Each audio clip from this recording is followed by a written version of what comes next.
EPRA mnajua ya kwamba ukiongeza bei ya mafuta Kenya lazima unamaliza consignment ile ilikuja kwa bei ya chini. So as Kenyans we do not expect EPRA waanze kuhadaa wa Kenya na kuongeza bei ya mafuta, kwa sababu bei ya mafuta ya from the month of March up to April ni mafuta ambayo ililetwa Kenya kabla bei ya mafuta globally ianze kupanda. Kwa hivyo ile ukora mnapanga ya kuongeza bei ya mafuta this week, tutaonana ya nyinyi. Ya pili, the government introduced the reason why, na muangalia hivi, mafuta ikishuka globally ilitoka $100 billion per barrel, ikashuka hata $54 per barrel. Wakenya hawakuona ikishuka, walikuwa inateremshwa na shilingi na shilingi mbili, haikiteremuka vile mafuta globally iliteremuka. Kwa sababu gani? Kwa sababu in the first 2 years serikali wakaongeza VAT katika mafuta ya 8%. Kitambo ilikuwa 8%, wakaongeza 8%, now it is 16%.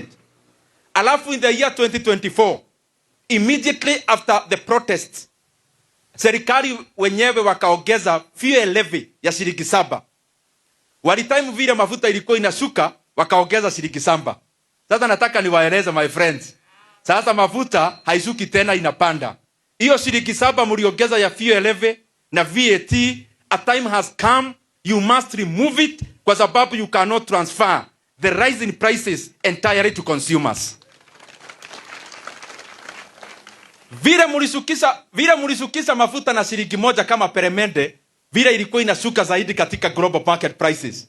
Hata saa hii sasa imeanza kupanda. Msitupee Kiswahili. VAT muondoe ile ya 8%. Na ile fuel levy ya shilingi 7 lazima ile ilisainiwa na minister in the last quarter of 2024. It has to be removed, because I know you are planning either this week or in the next month. Mnajaribu ati mkuja muambia wa Kenya mnaongeza mafuta kwa over 10 shillings per liter, ati muanza kusema ni Iran. Mnaongezaje bei ya mafuta haraka na ikishuka mna take months kushukisha? Ikishuka mnachukua muda, ikipanda mnataka mkuje na time waseme, oh mnaona Iran vile kunaenda tunaongeza bei ya mafuta. Mtakapata my friends.